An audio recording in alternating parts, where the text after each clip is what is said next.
isn't out there. And the reason is that lots of companies tend to go one direction or the other, and it helps us understand changes that you can make at your company. So maybe the simplest of examples would be the more I differentiate my product from my competitors, the better the solution may be, the more market power I might have from my competitors.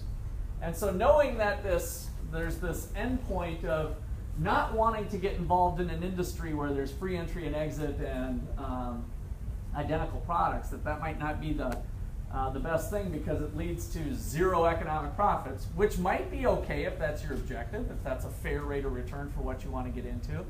But you want to be thinking about how a market is moving. So when a new invention comes into play, how many competitors are there? What are the threats of entry?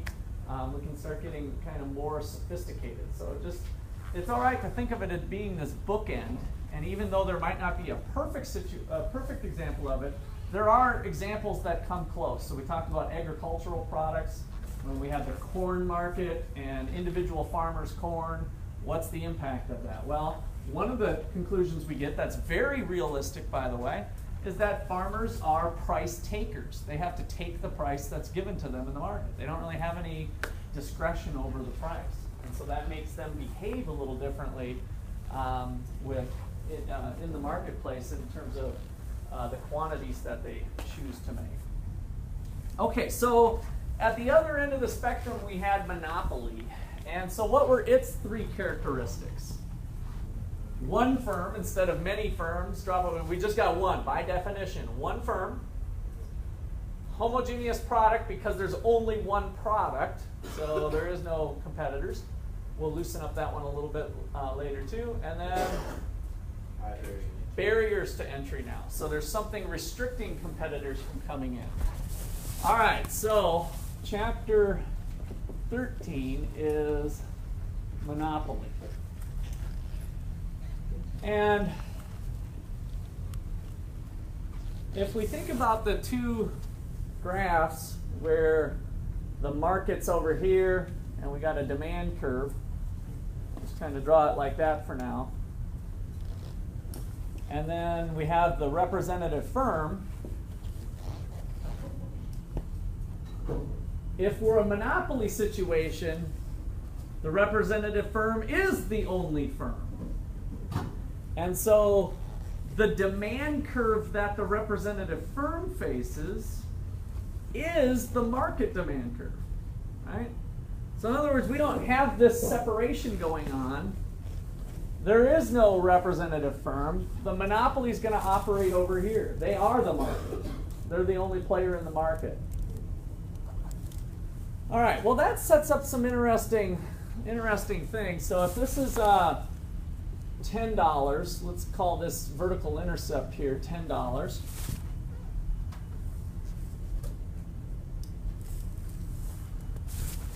And let's say that if the monopolist produces 1 unit, they can sell that unit for $9. Since they face the market demand curve, to sell 2 units, they have to drop to $8. If they want to sell 3, they drop it to $7.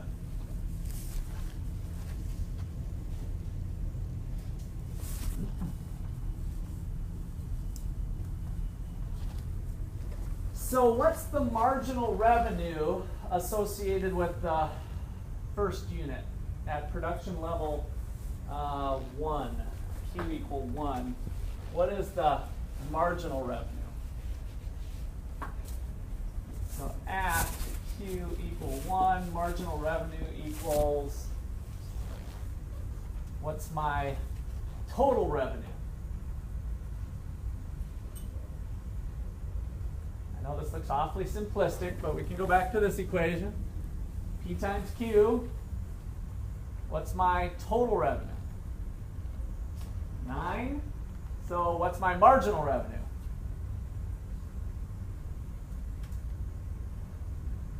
It's still 9, right, for 1 unit. So we get My marginal revenue, the revenue generated by the first unit is $9.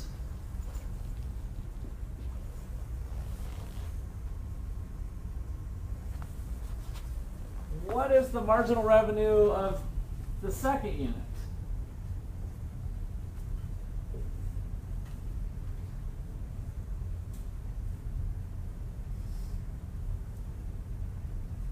Let's see, give me a number between, let's go 2 and 11.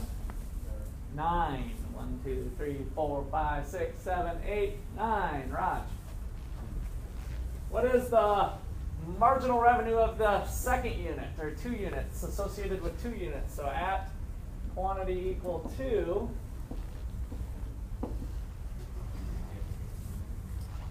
we get 16. So that's the marginal revenue of 16? Okay? Does everybody agree with that? 8. So the second unit we sell for 8. So marginal revenue is 8. Does everybody agree with that?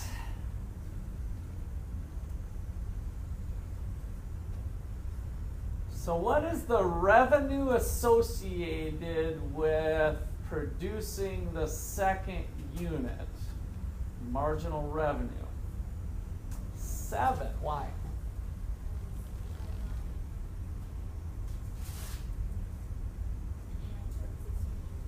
Okay, so if we, and I think we did this before, marginal revenue is the change in total revenue derived from an extra unit produced.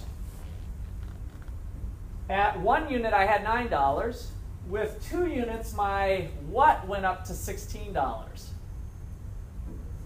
Total revenue is $16 at 2 units. So then the amount of revenue that got added to it was just 7.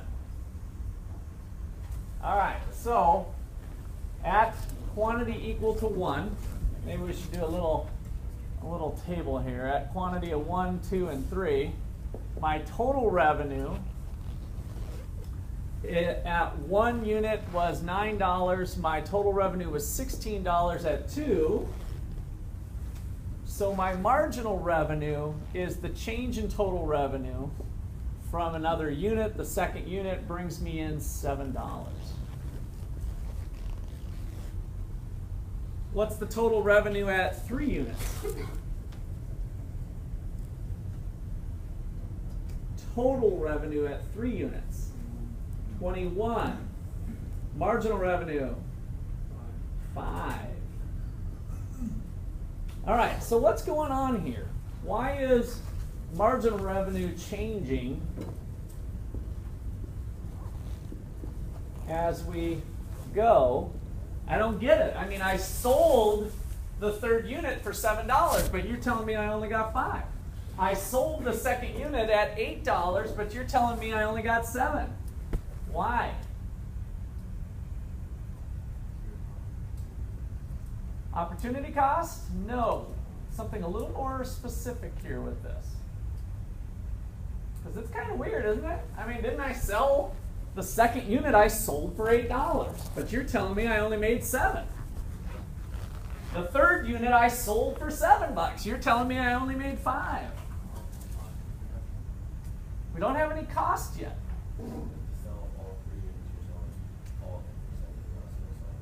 Good, good.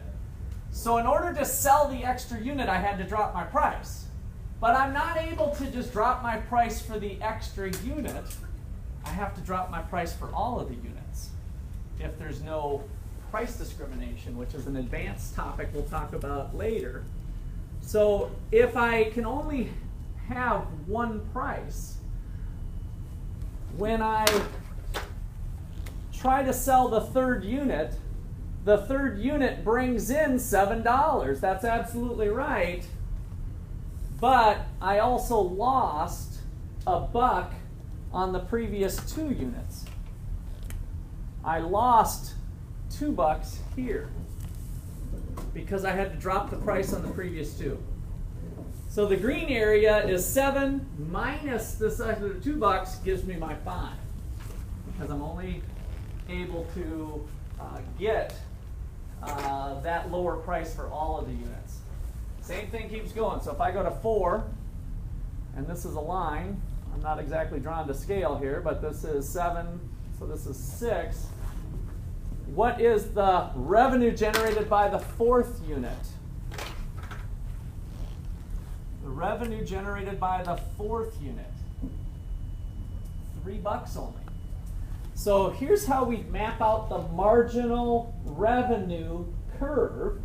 The 4th unit actually brings in $3. The 3rd unit brought in 5. The 2nd unit brought in 7.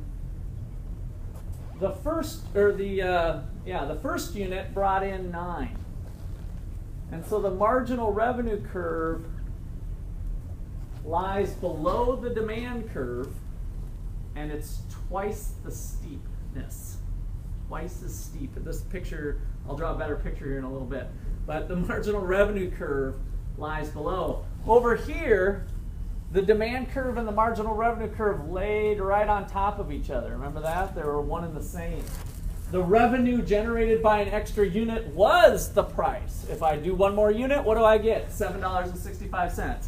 If I do another unit, how much do I get? $7.65. The revenue generated by each additional unit was $7.65 because the farmer was a price taker. Over here, the monopolist is a price maker. So we got the price taker, and now we got the price maker. So the monopolist has some power to set the price. With this situation called the single price monopolist, in order to sell more units, they have to lower the price, not only for the extra unit, but for the previous units as well. All right, so let me write some of that down and then see if you guys got some questions after you're noodling it a little bit. So, key point. Marginal revenue does not equal demand. The demand curve and the marginal revenue curve do not equal each other in monopoly. Marginal revenue is twice the slope of demand and lies below it.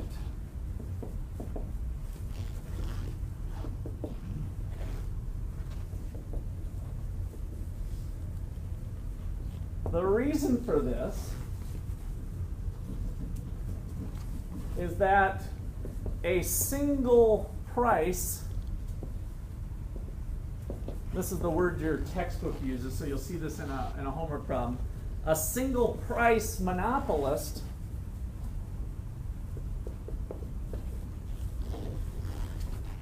must lower price to sell more units. Not only for the extra unit, not only for the extra marginal unit, but for all previous two. A single price monopolist must lower the price to sell more units, not only for the extra unit, but for all previous units too.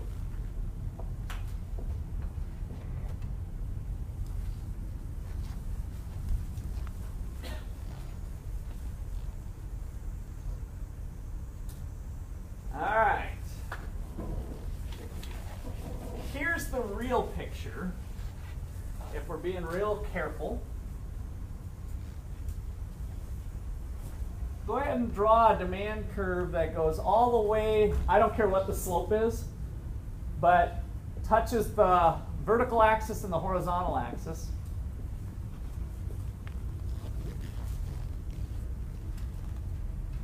I'm going to teach you a little trick to making your graph look correct. to get the slope business right. If you find the midpoint between where the demand curve intersects the horizontal axis, just kind of eyeball the midpoint, that is where the marginal revenue curve cuts through. And now you've got a line that's twice as steep as the other line, which is the relationship we're looking for marginal revenue and the demand curve.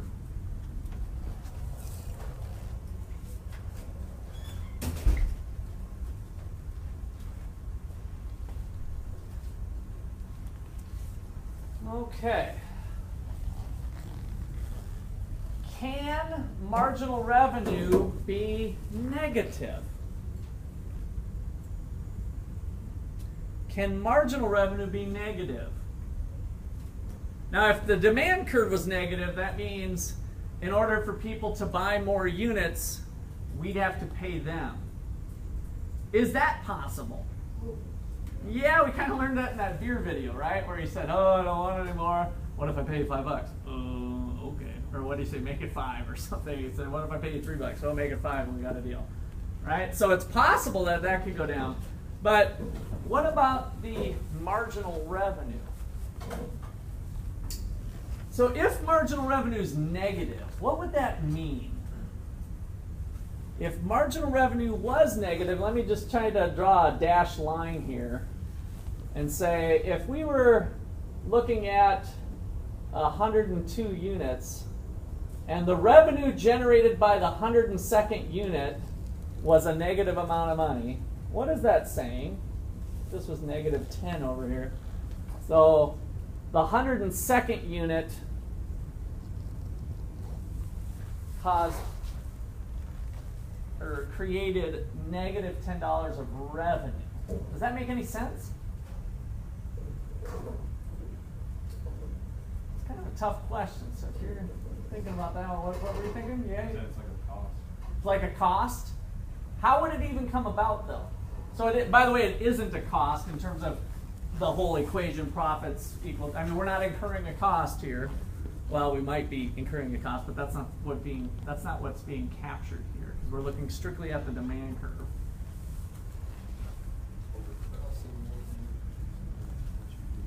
No, because that would be bringing the cost into the picture. So it's not the connection that we'll get to later of this, where we've got marginal cost and marginal revenue together. It's actually not that part. In order to sell this unit, the 102nd unit, what did I need to do?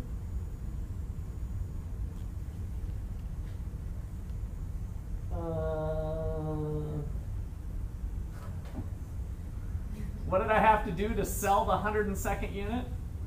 Lower the price. So I lowered the price, and I did sell another unit, right? Or I sold some more units. We don't even know necessarily how many more. I lowered price, I sold more units, but I found the amount of money in the cash register actually came down.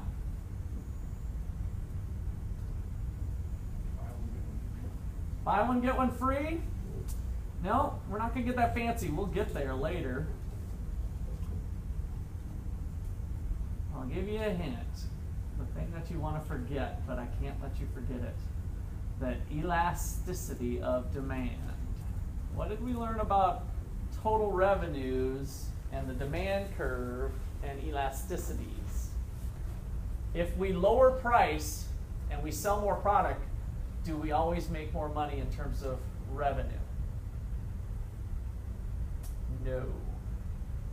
So the elasticity of demand was the percentage change in what over the percentage change in what? Quantity demanded over price. Good. Percentage change in quantity demanded over the percentage change in price.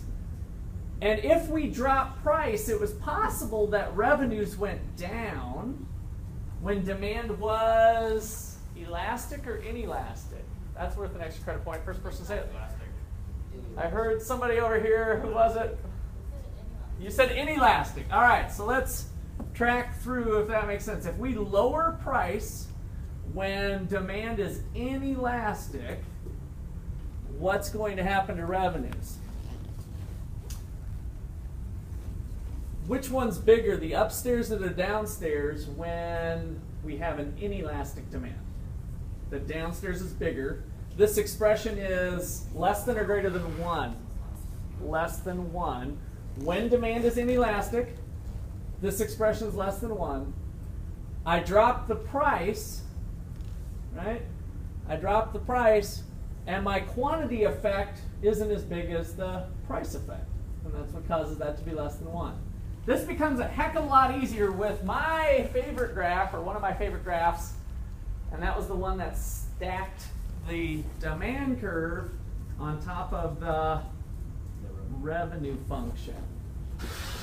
All right, so we're going to do something that we did before. Let me get rid of this part here. If you guys need to redraw this, you can. Otherwise, just take this picture, put another graph right below it on your paper. The graph below is the total revenue function, which now is looking like this.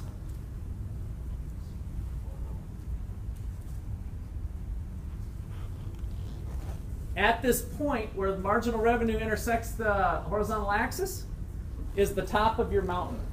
I didn't do too good here with my mountain top.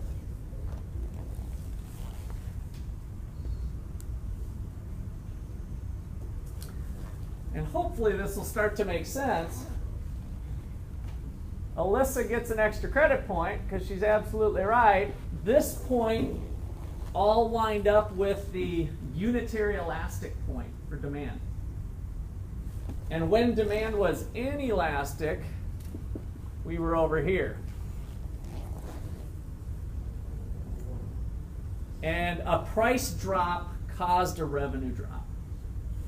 A price drop caused a revenue drop. This is almost the exact same picture here that we had before.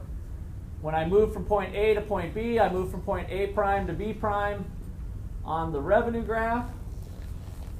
A price decrease leads to a revenue decrease, which means marginal revenue is negative. Revenues are falling at the margin from that increase.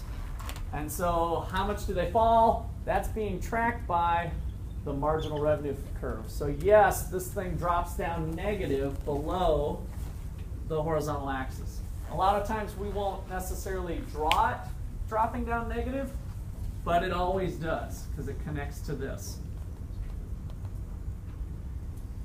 Sorry, you guys are cut off over there. Feel free to get up and move if you need to see the board. I'll try not to draw too much over there. All right.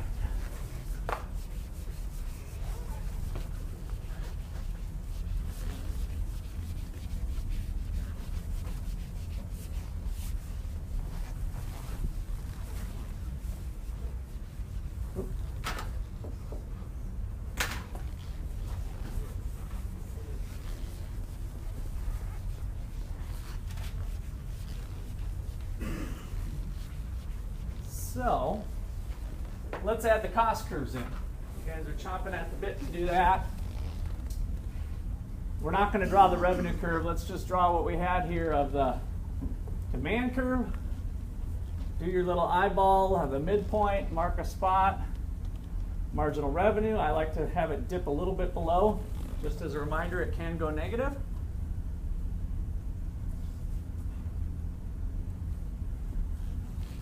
The monopolist, with all the power that they have, is still subject to the law of diminishing marginal product, which means they face an upward sloping marginal cost curve. So that J-shaped marginal cost curve is still there.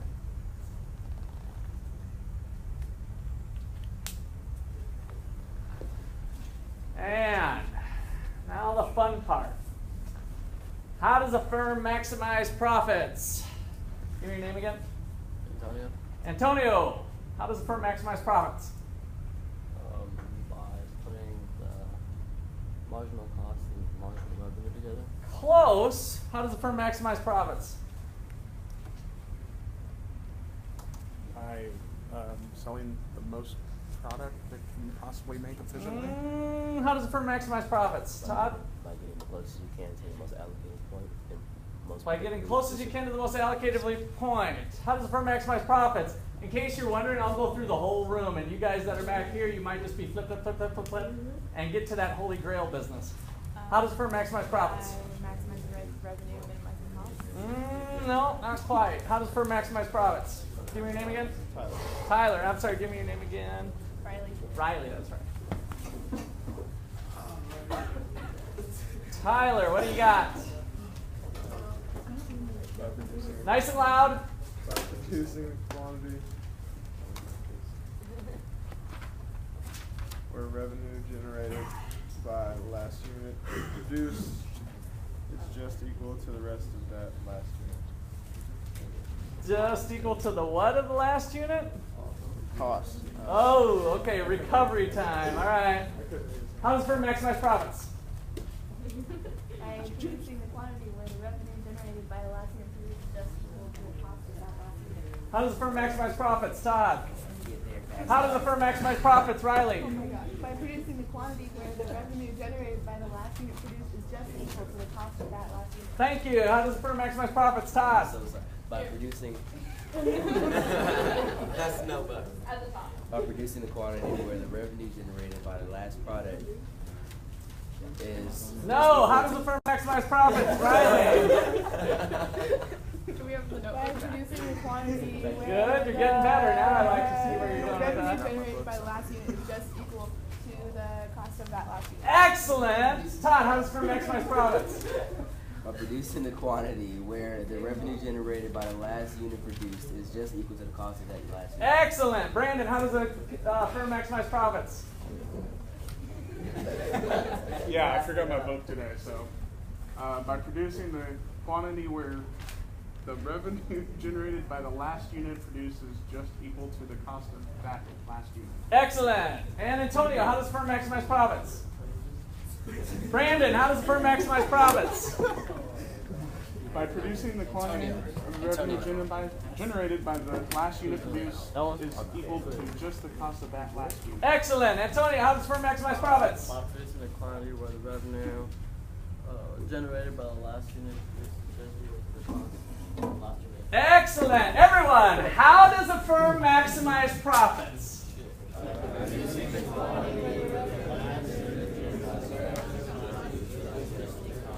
All right, we got to work on that a little bit more, but that is the holy grail of business. We added one little caveat. What was that about price? Price has to be what? In order for that to hold, which it holds quite a bit, I added that last little detail on. I had to do something with cost, but not marginal cost. I don't know. The firm may be losing money, but it is the smallest possible. You're onto the right track. What does price need to be at what level? There's something with the cost. It was with one of the averages. If price equals average total cost, how much are profits? Zero. What did price need to be at least to produce something where the revenue generated by the last unit is equal to the cost of the last unit? Price had to be at least as much as what? The average variable. The average variable cost. That was the one little caveat. If price was lower than your average variable cost, what was it better off for the firm to do? Shut down. Which meant what? Go out of business? No, just shut down for the day, like don't produce anything that day, right? Produce zero if price is less than average variable cost. All right, so here's our monopolist situation.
On my list.